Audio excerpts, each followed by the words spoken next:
Je n'achète pas d'appartement, j'achète l'immeuble entier. Parce qu'en fait, j'en ai marre de me répéter, ok? Si c'est pour un surplus de revenus, si c'est pour préparer votre retraite, ou si c'est pour devenir rentier.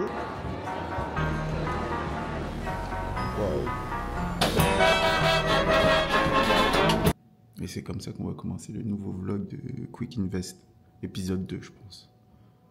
On va manger, prendre un petit café et parler d'immobilier. Ça rime tellement c'est vrai.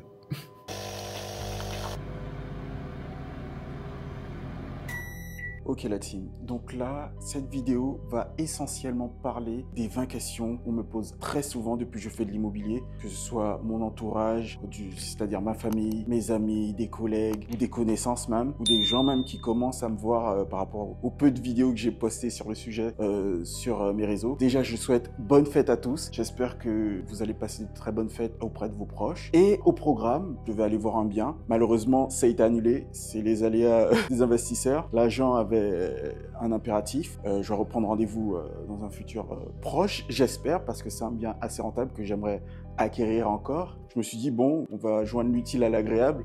Je sais qu'il y a un grec là, ici, où ils font leur pain eux-mêmes. Ils font tout eux-mêmes. C'est du fait maison de fou. Sûr que ce sera délicieux. Et j'espère découvrir ça. Il y a aussi une boulangerie. Ils font des brioches excellente à Skip au chocolat blanc. J'adore le chocolat blanc, donc faut que je goûte ça. Sur ce petit vlog de Quick Invest, on va découvrir ça ensemble et en même temps, on va parler aussi d'immobilier. Bien évidemment, des 20 questions, comme je vous ai dit, qu'on me pose assez souvent et je pense que, parce que en fait, j'en ai marre de me répéter, ok? Donc là, je vais vous donner toutes les questions, les réponses à ces questions. Comme ça, quand on va venir me voir, je vais dire, va voir la vidéo. Va voir la vidéo, elle est sur ma chaîne. Première question les amis, comment évaluer si un bien est rentable ou pas? Tout le monde parle des 10%, ok? Les gars, pour savoir si un bien est rentable, tu as un bien, il coûte 100 000 euros. Tu as à peu près 1000 euros de loyer. Sur un an, tu calcules, sur un an, on te dit 10%. Moi, j'ai une autre technique, mais je vais t'expliquer d'abord ce que tout le monde dit. Tu as un bien, il coûte 100 000 euros, tu as 1000 euros de loyer, à l'année, ça fait 12 000 euros. Tu prends le total des loyers annuels, tu le divises par le prix d'achat du bien, d'accord? Et là, normalement, si tu fais 12 000 divisé par 100 000, ça te donne environ 0,12. Tu as 12% de rentabilité brute. Si tu veux rentabilité nette, tu fais le total des loyers à l'année et tu retires les charges. Si tu veux le net, tu enlèves les charges plus les impôts et voilà, tu as ton net. Ok? Mais ça, tu peux le faire avec ChatGPT, tu peux le voir n'importe où sur le net. C'est très simple à trouver. Pourquoi? Personne ne dit pourquoi il faut un bien à 10%. Simplement parce que tu es en France, tu as des charges. Tu as des charges, tu as des impôts. Et pourquoi on fait de l'immobilier? C'est pour gagner de l'argent ou pour préparer sa retraite ou pour avoir un surplus de revenus en plus de son salaire. Donc si tu as un bien à 10% brut, le net, ça te permettra d'avoir un cash flow positif ou encore avoir préparé ta retraite avec un petit 500, 600 euros. Parce que si tu as 10% brut, généralement tu tournes autour de 8% net ou 7% net. Tout dépend du bien que tu as trouvé. Donc voilà. Si vous voulez plus de questions, n'hésitez pas. Soit envoyez-moi un DM et je continue avec les autres questions qu'on continue à me poser assez souvent. Deuxième question que j'entends assez souvent, c'est quel est l'apport minimum à avoir pour faire de l'immobilier? En vrai, ça dépend déjà d'une chose, mais on va parler global. Nous sommes en France et pour faire de l'immobilier, on te demande 10%. Comparé aux États-Unis où on te demande parfois 20 à 30% ou au Canada, on te demande aussi 20% d'apport pour pouvoir te lancer ou faire une affaire ou contracter un crédit. Mais il y a beaucoup de manières, ça vous pouvez le voir, c'est très simple de trouver sur internet. Mais là, vous l'avez dans la vidéo, c'est gratuit. Donc abonnez-vous, likez, partagez ou envoyez ça à quelqu'un à qui ça pourrait servir. Donc, généralement, tout dépend de ton banquier et si tu as fait généralement une première bonne affaire, tu peux commencer à négocier des sans-apport, des actes clés en main, quelque chose que personne ne dit et je vais le dire, c'est que peu importe que vous signez à temps main ou sans apport par la banque, oh, on vous met 110%, vous inquiétez pas, vous payez rien. Rien n'est gratuit dans la vie. Il y a toujours des frais de dossier, il y a toujours des petits frais de notaire ou des frais de courtier à payer, des frais de courtage, mais bon, il y a toujours quelque chose à payer. Donc toujours, on devra commencer avec 1000 ou 2000 euros, il y a toujours quelque chose à donner. Et même pour regarder cette vidéo, pour t'instruire, tu payes un abonnement internet, 20 euros, peu importe. Il y a toujours quelque chose à payer. Arrêtez de croire que tout est gratuit, ok? C'est pas possible, hein? Surtout qu'on vit en France, ok? Troisième question, quelles sont les étapes essentielles pour acheter un bien sans se tromper? formez-vous. Que ce soit avec moi ou quelqu'un d'autre, formez-vous, instruisez-vous, lisez des choses sur le sujet. Ensuite, passez à l'action. Allez visiter, appelez des agents, parlez-en à votre entourage. Moi, personnellement, mes parents m'ont remis dans le bain parce que il y a longtemps de ça, j'avais déjà entendu parler de l'immobilier et je m'étais jamais lancé. J'avais parlé de ça à une personne et il faut faire attention à qui on parle aussi parce qu'elle m'avait découragé. Et au final, quand j'ai entendu que mes parents avaient toujours des biens, je me suis dit, mais vous payez combien? Ah ouais, et comment ça se passe? La gestion et tout. Parlez-en autour de votre entourage, formez-vous absolument parce que dans l'immobilier, c'est pas comme si tu fais du dropshipping où tu mets 1000 euros et tu ouvres ta boutique, tu mets 500 euros de pub et si tout fonctionne pas, tu perds 1500. En immobilier, c'est des milliers d'euros que vous perdez. Mais ce qui est bien, c'est que quand vous gagnez aussi des milliers d'euros. Bref, en immobilier, si tu veux gagner des milliers d'euros, il faut apporter des centaines d'euros. Si tu veux gagner des centaines de milliers d'euros, il faut déjà mettre des milliers d'euros sur la table. C'est comme ça. Un bien qui coûte 100 000 euros, tu mets 10 000 euros et l'effet de levier est là grâce à la banque, grâce au système français. Utilisez-le, les gars. La dette, elle est là pour ça. Mais il faut bien s'endetter. Mais ça, c'est une autre histoire. Là, c'est une question que vous vous posez tous. Comment obtenir un financement immobilier avec un petit revenu? Ce que je vais vous dire, ça ne va pas vous plaire. Mon ventre est en train de gargouiller, j'ai faim. Donc, je vais terminer par cette question. Et après, je vais aller manger. Ce que je vais vous dire, ça ne va pas vous plaire. Il faut absolument driver vos finances. La banque, dites-vous que c'est comme quelqu'un que vous rencontrez dans la rue. C'est-à-dire que si demain vous rencontrez un inconnu comme ça, il vous demande « Hey, t'as pas 1000 euros à me passer ?» Tu vas lui passer? Non. Pourquoi? Tu ne connais le gars ni son père, ni sa sœur, ni sa grand-mère. Tu sais pas s'il va te les rendre ou pas. C'est la même chose pour la banque. La banque doit vous faire confiance. Pour que la banque vous fasse confiance, vous drivez vos finances, même avec un petit revenu. L'important, c'est d'épargner. Même si c'est 50 balles. Généralement, on vous dit 20% de votre revenu, vous devez mettre en épargne. Ça encore, ça dépend des mentalités et de votre faim. Si vous avez faim et vous voulez aller rapidement, vous vous sacrifiez. Vous enlevez votre abonnement Netflix, vous enlevez vos grecs ou votre JAB que vous payez H24, vous faites des économies, vous coupez sur votre budget simplement pour optimiser vos chances d'être accepté par la banque plus rapidement. Mettez le maximum de côté et soyez régulier, finissez toujours dans le vert et vous avez une chance avec les petits revenus de pouvoir obtenir un crédit. Et même si c'est 50 000 euros, et je vous le dis, même si c'est 50 000 euros ou 30 000 euros, il y a des moyens d'investir avec ça concrètement et avoir de très bonnes rentabilités. Et vous le verrez sûrement dans l'épisode 3, dans l'immeuble que je vais présenter. Je vais vous donner les chiffres. Donc, si vous voulez voir tout ça, abonnez-vous, likez, partagez la vidéo et vous le verrez, je vais vous présenter un immeuble que j'ai acheté vraiment pas cher. J'ai une très bonne rentabilité. Les travaux m'ont coûté pas du tout, pas grand chose en vrai, comparé à la plus-value que je vais me faire dessus. Et vous verrez que c'est totalement possible. Donc, gérez vos finances. C'est le seul moyen de pouvoir emprunter avec un petit salaire. Ne vivez pas la vie d'abondance de vivre au-dessus de ses moyens. Même si vous gagnez un peu plus, gardez le même niveau de dépenses que vous devez avoir pour pouvoir continuer à enchaîner les biens et à être en toute confiance avec votre partenaire bancaire. Et si on prend le même ascenseur, on va retrouver la voiture. Alors maintenant, la 6e question les amis, comment négocier au mieux le prix d'achat de son bien? Enfin du bien que vous voulez acquérir, que vous souhaitez acquérir. C'est simple, je vous l'ai déjà dit, ça revient toujours au même. Il n'y a pas 10 000 façons de se faire de l'argent en immobilier, c'est déjà à l'achat. Pour négocier le prix d'achat d'un bien, au-delà de se faire former, il n'y a rien de mieux que passer à l'action. Moi, tout ce qu'on m'a appris dans les formations, et j'en ai appris au moins 3, j'ai lu au moins une vingtaine de livres sur l'immobilier, et malgré ça, ça ne ressemble pas du tout au réel, ok? C'est le feeling, c'est si vous vous retrouvez face à une femme, à un marchand de biens ou un agent immobilier, s'il connaît son métier, s'il voit ou pas le potentiel du bien. Donc, comment négocier? C'est déjà l'immobilier, c'est risqué, c'est un risque calculé. C'est-à-dire que vous savez jusqu'où vous pouvez aller. C'est pas un jeu, c'est pas du poker, c'est vous calculez votre risque, vous voyez jusqu'où ça sera rentable pour vous et à partir de là, vous ne dérogez pas à vos règles. C'est-à-dire si vous ne pouvez pas aller plus haut que 90 000 pour un bien à 100 000, vous n'allez pas plus haut que 90 000. C'est le game qui est comme ça. Et pour ça, faut acheter des biens ou qui sont un peu vétus, où il y a quelque chose qui est à refaire, ou un peu plus sûr, où il y a déjà des locataires pour certains. Il y a énormément de choses à voir pour négocier, ou des passoires énergétiques, vous l'entendez tout le temps. Donc il faut s'intéresser, se former. Encore une fois, que ce soit avec moi ou quelqu'un d'autre, formez-vous, regardez des vidéos, formez-vous absolument, justement pour savoir ce que vous pouvez négocier, ce que vous pouvez anticiper ou qui peut valoriser le bien par la suite. Donc voilà, c'est surtout pour négocier un bon bien à un bon prix, c'est déjà savoir à quel prix vous souhaitez l'acheter qui sera rentable pour vous. Et à partir de là, c'est très humain la négociation. C'est savoir jusqu'où il peut aller. Avec quelques questions, vous économisez des milliers d'euros. Questions. Simplement, parfois, vous pouvez lui demander pourquoi vous vendez le bien? Ou vous avez combien de biens? C'est que vous êtes sur une autre affaire? Ok, d'accord. C'est un particulier, une succession. Il y a énormément de choses et ça, vous pouvez seulement le savoir par une visite, par un coup de téléphone. Il faut appeler, il faut faire des visites. Et en même temps, je dirais tout et son contraire parce que je ne suis pas partisan d'être tout le temps sur le terrain à faire des visites à tout va. Non, vous vous déplacez que quand c'est nécessaire. Voilà, c'est ce que je dirais. Ça, je l'entends assez souvent. Dois-je acheter seul ou en société?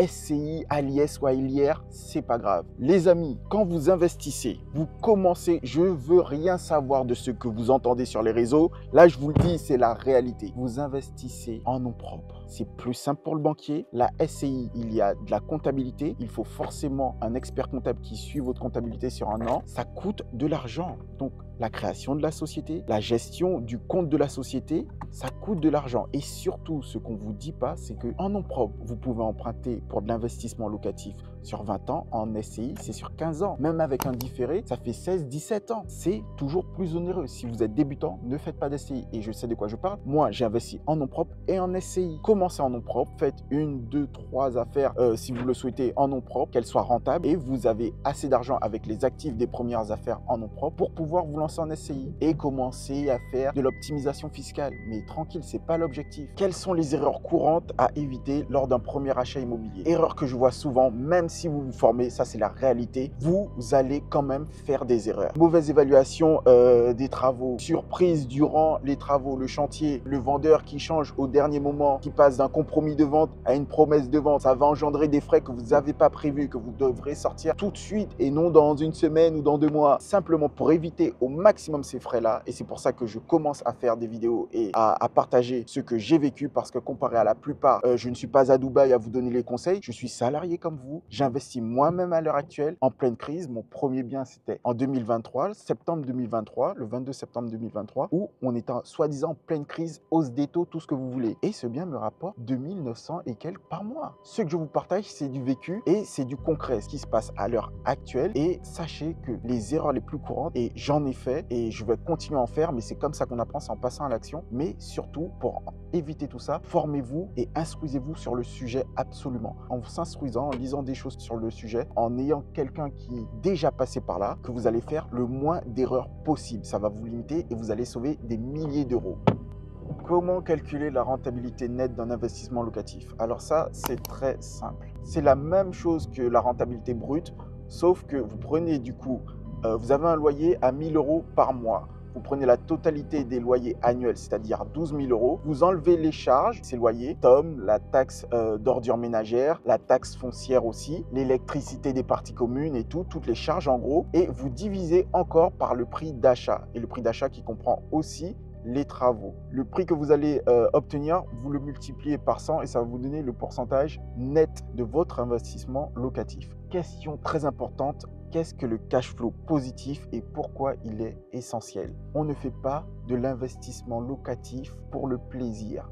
Ça, c'est intéressant. Toutes les personnes qui vous disent ça, c'est faux. Ça prend du temps, ça demande de l'argent, du stress, vous mettez des dettes sur votre dos. C'est pour gagner de l'argent. Le cash flow, je n'ai pas besoin de vous l'expliquer, vous le savez tous, c'est les intérêts que vous sortez de votre investissement locatif. Pour avoir un cash flow positif, il faut faire les bons calculs. Il faut se lancer sur de bonnes affaires. Et pourquoi en avoir? Ça permet aussi à la banque d'avoir confiance en vous. Comme je vous l'ai dit tout à l'heure, avoir des partenaires qui voient que vos investissements sont dans le positif, qui s'autofinancent, il n'y a rien de mieux pour qu'ils puissent vous octroyer un autre crédit bancaire. C'est aussi simple que ça. Peu importe aussi votre projet, c'est-à-dire si c'est pour un surplus de revenus, si c'est pour préparer votre retraite ou si c'est pour devenir rentier, il faut du cash flow positif. Parce que le cash flow positif, c'est avec ça que vous allez inviter votre petite au restaurant ou que vous allez mettre la daronne à l'abri, comme diraient les jeunes, toujours avoir du cash flow positif sur chaque investissement. Moi, je ne me lance pas en immobilier si l'immeuble ne me rapporte pas 1 000 euros. Et je parle brut, mais si on parle de pourcentage, tout le monde dit 10%, moi c'est 12% minimum. Et le premier immeuble que j'avais, c'était 16%. Le deuxième, il est à 24% brut. Et ceux qui disent que c'est pas vrai, c'est simplement qu'ils n'ont. Montrez-moi vos immeubles, ceux qui disent ça. C'est tout. I went down in the river to pray, studying about that Buddha way.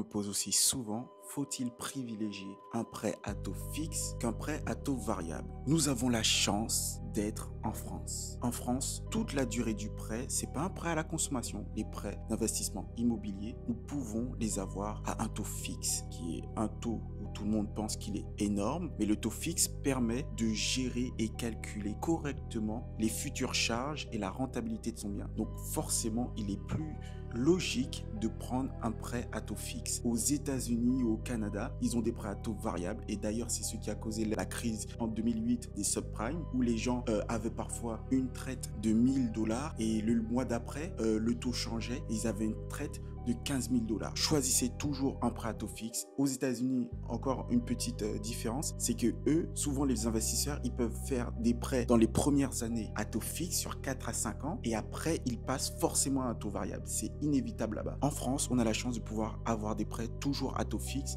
Ça nous permet vraiment de calculer notre rentabilité directement. Et maintenant, la 13e question qu'on me pose tout le temps, quelle garantie de paiement qu'on peut avoir pour sécuriser nos revenus locatifs, c'est-à-dire les loyers perçus par les locataires?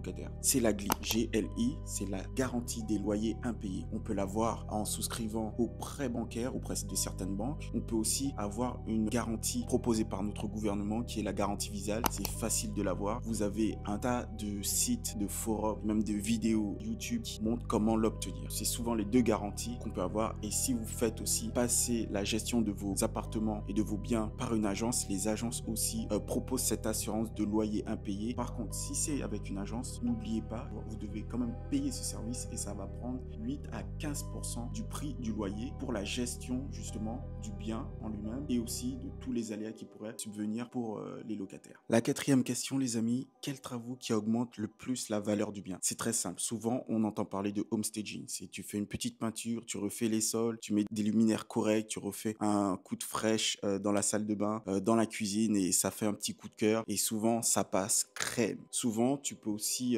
voir, mais tout dépend de la mairie. Souvent, tu peux aussi avoir la possibilité de faire un étage supplémentaire. Tout dépend les ABF. C'est les architectes des bâtiments de France qui peuvent te donner l'autorisation éventuellement de rajouter un étage sur un immeuble supplémentaire. Si tu achètes un immeuble, un R+2, c'est-à-dire un rez-de-chaussée plus 2 étages, par rapport à la ligne des autres immeubles mitoyens, tu peux rajouter un étage et pour ça, il te faut l'autorisation de la mairie, l'autorisation des ABF qui peuvent te dire « Oui, ça correspond par rapport à la ville ». Vous pouvez changer, mais souvent, ces dossiers-là sont très cascadiens. Ça prend beaucoup de temps, c'est chronophage et parfois tout ça pour te dire non à la fin. Donc, c'est très compliqué. Parfois même, ils te demandent d'être déjà propriétaire pour pouvoir changer, alors que toi, tu veux avoir l'autorisation pour acheter le bien. C'est très compliqué, mais c'est possible et ça augmente drastiquement la valeur de ton bien pour ce genre de modification. La 15e question, c'est comment éviter les mauvaises surprises des frais en copropriété. Ça sera très simple, ma réponse, les amis. Je n'achète pas d'appartement. J'achète l'immeuble entier. C'est moi la copropriété. C'est aussi simple que ça. Quand j'achète le bien, je vais pas négocier avec mon voisin pour dire on refait quand le revêtement de façade, on refait quand la toiture, on refait quand le rafraîchissement des parties communes. C'est moi qui décide tout ça quand j'achète le bien. Donc je n'ai jamais de problème avec la copropriété puisque je suis l'unique propriétaire du bien dans son entièreté. Tous les appartements m'appartiennent. C'est aussi simple que ça pour limiter à 100% les problèmes de copropriété. Question 16, les amis, et qu'on entend partout et qu'on me pose aussi. Comment tu choisis le bon locataire et que tu évites les impayés? Si tu es déjà arrivé jusqu'à la 16e question, c'est que déjà, une partie de cette question, tu as déjà la réponse. Ton assurance de loyer impayé. Pour choisir un bon locataire, la vérité, c'est qu'il y a tellement de fraudes, surtout en France. Des personnes qui font des mauvaises fiches de paie, des mauvaises fiches de revenus imposables. Tu peux vérifier tout ça avec leur nom, prénom au service des impôts pour valider ou simplement pour te faciliter la vie. Tu peux aussi passer la gestion avec une agence qui se charge justement de la gestion de tout ça. Parce que le but surtout de l'investissement immobilier, c'est pas de te donner plus de problèmes, mais d'automatiser un système pour que tu puisses te garder du temps et récolter de l'argent. Donc même si ça te prend un peu plus d'argent, c'est-à-dire en mettant en gestion tes appartements, l'agence quand même va te prendre un 8 à 15%, mais tu n'auras pas ce problème de te prendre la tête à si j'ai choisi le bon locataire ou non. Pour que l'agence puisse accepter de prendre ton appartement en gestion, il faut simplement que ton immeuble soit aux normes. Question 17. Quelques astuces pour éviter les frais de notaire. Pour vous attirer, ils vont tous prêcher leur paroisse en disant « Vous inquiétez pas, j'ai la méthode miracle pour éviter les frais de notaire, pour les réduire. » Il y en a plein. Ce qu'il faut comprendre sur l'immobilier et en général en France, quand tu entreprends, c'est que toutes les failles, même si ça prend 5 ans, même si ça prend 10 ans, et vous l'avez vu encore cette année avec le régime LMNP, loueur meublé non professionnel, l'État vous rattrape. Là déjà, l'État a augmenté de 0,1% les frais de notaire, mais malgré ça, je vais quand même vous donner les tactiques pour économiser, mais pas vraiment économiser, mais des astuces pour éviter de payer les frais de notaire. Soit vous prenez, il y en a 3, soit vous prenez un crédit à 110%, mais pour ça, il faut que votre banque vous fasse confiance, je vous l'ai déjà expliqué tout à l'heure, soit vous signez un compromis de vente, signé clé en main, et là, les frais de notaire, ils sont quand même payés à 100%, mais par le vendeur et non par vous, ou simplement, vous êtes sous société SCI, vous pouvez avancer les frais, vous les payez quand même, et vous faites rembourser après par votre SCI une fois que le dossier est signé. Mais bon, il y a des avantages et des inconvénients pour tout. Mais dans l'immédiat, c'est commencer avec quelque chose de raisonnable par rapport à votre situation et se dire que ça montre aussi une bonne foi pour votre partenaire bancaire pour qu'il puisse vous assurer après peut-être un 110% au début. Et si vous avez aussi une très bonne situation bancaire, on parle souvent de scoring bancaire aux États-Unis. Ici en France, vous avez aussi un scoring bancaire. La banque ne va pas vous le dire, mais c'est des traits. Vous êtes marié, si vous avez des enfants, vous pouvez subvenir à vos besoins, le restant à vivre. Si vous êtes locataire ou propriétaire, tout ça, c'est votre scoring bancaire. Il faut juste que vous puissiez choisir la solution par rapport à votre situation. Question 18, les amis. Quelles sont les obligations responsables en tant que bailleur envers vos locataires? Pour moi, c'est très simple. Et d'ailleurs, c'est ce qui a mis cette crise, on va dire, en ce moment, c'est donner des logements décents. C'est tout. Donner des logements décents. Si le logement, il respecte le DPE, il respecte des normes correctes au niveau de l'aération, des VMC, de la salle de bain, la fosse septique, si c'est des maisons ou de tout à l'égout, s'il n'y a pas de fuite, des choses comme ça, donnez juste des logements décents à vos locataires. Et vous êtes sûr que vous n'allez pas entendre parler d'eux. Vous n'allez pas entendre parler d'eux. C'est aussi simple que ça. 19e question, les amis. Comment optimiser la fiscalité de ces revenus locatifs? Avant de vouloir optimiser quoi que ce soit, essayez de gagner de l'argent. Là, vous pouvez entendre, et il faut faire très attention sur Internet, des gens qui vont continuer à vous parler d'LMNP, des gens qui vont vous dire « Oui, mon immeuble, il fait 90 000, c'est du Airbnb. » Ça ne fonctionne plus. Pas qu'en France, dans toute l'Europe, au Canada, aux États-Unis, régime loueur non professionnel, après tu passes en LMP, ça ne fonctionne plus. L'optimisation de ce style-là, ça ne fonctionne plus. Que ce soit logement atypique, arrêtez ça. J'ai eu la chance, et je vous le dis parce que j'ai investi en 2023, j'ai misé sur le nu et ça a fonctionné pour moi.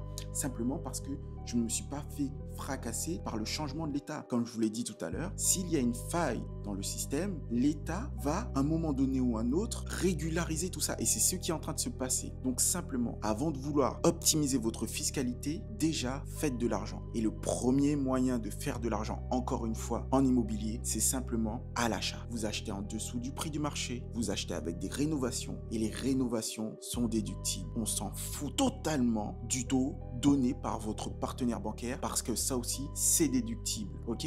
20e question, les amis, et ça sera la dernière pour cet épisode. Est-ce le bon moment d'investir en immobilier avec les taux qui sont actuellement super hauts? Déjà, avec la question précédente, vous avez vu que le taux n'est pas un problème. J'ai envie de vous dire, le meilleur moment pour investir en immobilier, c'était il y a 30 ans. Et le deuxième meilleur moment, c'est maintenant. Ok la team, la vidéo elle est terminée. J'espère que vous avez apprécié toutes ces réponses et que ça pourra vous aider. Maintenant, passez de bonnes fêtes, restez avec vos proches, profitez de cette saison de Noël, Nouvel An. Je vous souhaite une bonne année si on ne se revoit pas d'ici là. Je ferai un épisode de l'évolution de mes propres investissements sur cette chaîne. Peut-être même que je voulais vous annoncer que peut-être que je changerai Lord J, c'est fini. Maintenant c'est J Invest pour l'instant. Peut-être que ça va devenir Jérémy Vallard, hein, parce que c'est du sérieux. Moi, je vais vous donner du contenu concret et pour ça, je vous invite à cliquer sur le lien qui sera dans la bio où je vais créer une communauté de jeunes investisseurs qui en veulent comme moi. Donc voilà, peace la famille. Si on se voit pas, je vous souhaite de bonnes fêtes, joyeux Noël, bonne année. Bisous.